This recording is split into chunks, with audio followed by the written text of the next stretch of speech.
Today on Passion for Food, we make a true South African classic, Potjiekos. Potjiekos is a kind of slow-simmered stew. Just don't call it a stew in front of South Africans. They'll tell you it's not a stew, it's Potjiekos. And instead of serving it with the traditional potatoes or rice, we're going to be serving this with the perfect homemade naan. South Africa is a real melting pot of cultures, and so is this dish. So let's go ahead and get started. And our first consideration is our meat. Now, because of the way this dish is slow simmered, you want something that's not going to dry out. So I really feel like chuck roast is the perfect cut here.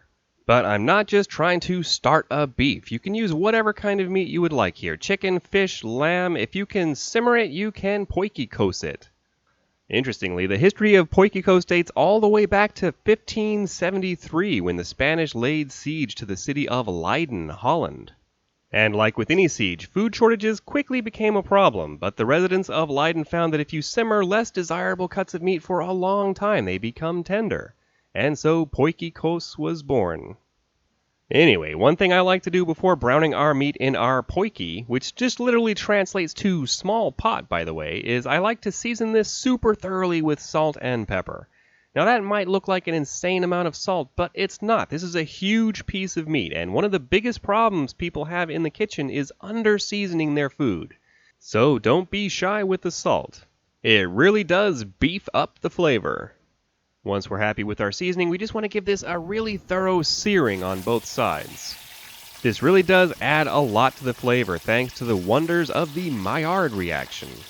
After 4 or 5 minutes over medium-high, we can see that we've developed a wonderful brown crust here, and we can go ahead and give that a flip and sear the other side as well. We do have a couple of tablespoons of oil in the pot here, just to help the heat transfer. Don't try dry searing a cut of beef like this. That just won't go well. After another 4 or 5 minutes, you can see we've developed a beautiful crust on this other side as well. So we can go ahead and pull this off, dump out the oil, and get this sliced up. Now, really, with how long this cooks, you don't even really have to slice it, but I think it makes serving a lot easier. So I'm just going to cut this into some fairly large chunks, just like this. And we're going to load those straight back into our Dutch oven. Now, I know there might be some South Africans watching this getting a little annoyed that I'm not using one of those traditional South African poke pots. And the truth is, I thought about buying one just to do the video, but I have so many different pots and pans and cooking gizmos that I just don't know where the heck I'd put that thing. Plus, the dish originated with the Dutch, and this is a Dutch oven, so I figure, hey, close enough. One of the things that differentiates a Potjiekos from a stew is that Potjiekos is layered. And we can really use whatever kind of vegetables you would like. I'm going to start off here with 1 large onion. And we're just going to arrange that in a rough layer. Think layers with this. And I'm also going to add about 2 peppers. Now keep in mind, none of this is set in stone. This is really more of a techniques video than it is a recipe. I just went with what I felt like having in it that particular day, and so should you. Tomatoes are great in this for a little acidity, so I'm going to go ahead and chop in about 4 medium tomatoes. Again, we'll just arrange those into a kind of rough, even-ish layer. And the last thing I'm going to add to my Potjiekos today is some of this beautiful Napa cabbage. But we do want to chop off that root end first. It just makes the leaves a lot easier to remove. And while we layer in our Napa cabbage, fun fact, if you have one of these South African potjie pots, the number on the side multiplied by the number of rings gives you the total number of servings you can produce out of that pot. And one final thing before we slap the lid on here is we want to season the top thoroughly with salt and pepper. This is the only other seasoning apart from our meat going into our Potjiekos today. Curried Potjiekos is also very popular, but I wanted to make a plain one today just to highlight the technique and also to let all the flavors of those different layers shine out. You know you're done layering when you're a little bit afraid you might not be able to get the lid on the pot. Luckily these lids are curved, so it went on just barely. Now we just want to let this simmer on low for 3 or 4 hours. After about 1 hour, we just want to give this a quick check. You hear that? You should hear bubbling, not sizzling. While that continues to finish cooking, let's go ahead and prepare the perfect homemade naan. Naan is by far my favorite flatbread, and this is my go-to recipe for it. I guess we could say it's flat out awesome. The recipe couldn't be simpler. All we want is 2 cups of flour, 1 tablespoon of sugar, 1 teaspoon of salt, about 1 tablespoon of instant yeast, along with 1 whole egg. Now, most naan recipes don't have the egg because a lot of Indians are actually vegetarians, but assuming you're not, it's definitely an excellent addition. And finally, as we get all of this mixed together, we want to drizzle in about 2/3 of a cup of very warm water.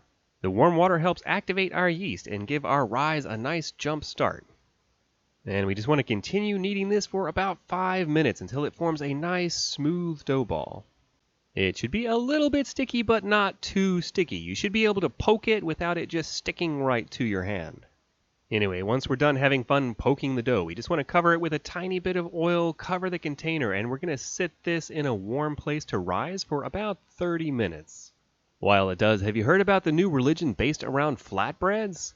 It's really a non-profit organization. Once it's approximately doubled in size, we just want to punch this down and get ready to roll it out. But this is one of those times where I actually suggest using a little bit of oil instead of flour for the rolling part. Flour works just as well, I just kind of hate getting that raw flour on the outside as I'm eating my naan, so I prefer using just a touch of oil on the board instead. All we need to do here is get this cut into 8 more or less even pieces. It doesn't really matter all that much, and the ones we're not directly rolling right this second, we just want to cover those with a towel. It'll just help prevent them from drying out too much. We also want just a quick spray of oil on our rolling pin to prevent excess stickage. And as for the actual rolling, we can roll this into whatever kind of shape we would like. Circles, cylinders, it really doesn't matter at all, just so long as it'll fit in the pan. And speaking of pans, the secret to getting that perfectly, beautifully bubbly naan is a screaming hot cast iron pan. These cook really fast. It only needed about 1.5 minutes on the one side and about half of that on the other side. But that's it for our perfect homemade naan. So let's go ahead and serve this up with our perfect South African potjiekos. One of the things that makes this different than traditional stews is that you never stir a potjiekos. So I like going straight in with tongs so you kind of get a little bit of each layer.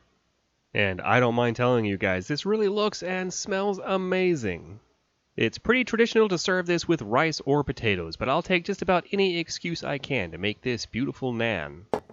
But there we have it, our South African potjiekos with the perfect homemade naan is ready to eat. And not only is this meat tender and juicy, it is practically falling apart. And that homemade naan is perfect for mopping up excess juices on our plate. This is a really awesome traditional South African dish, so I really hope you give this one a try. I mean, with a name like Potjiekos, how could you not? And let me know in the comments below what foods you're passionate about, and I might feature them in a future episode. I really hope you've enjoyed today's episode of Passion for Food. If you have, give me a thumbs up below and don't forget to subscribe and hit that little bell so you don't miss our future videos. And check out one of our other great recipes playing on the screen now. This has been Graham with Passion for Food.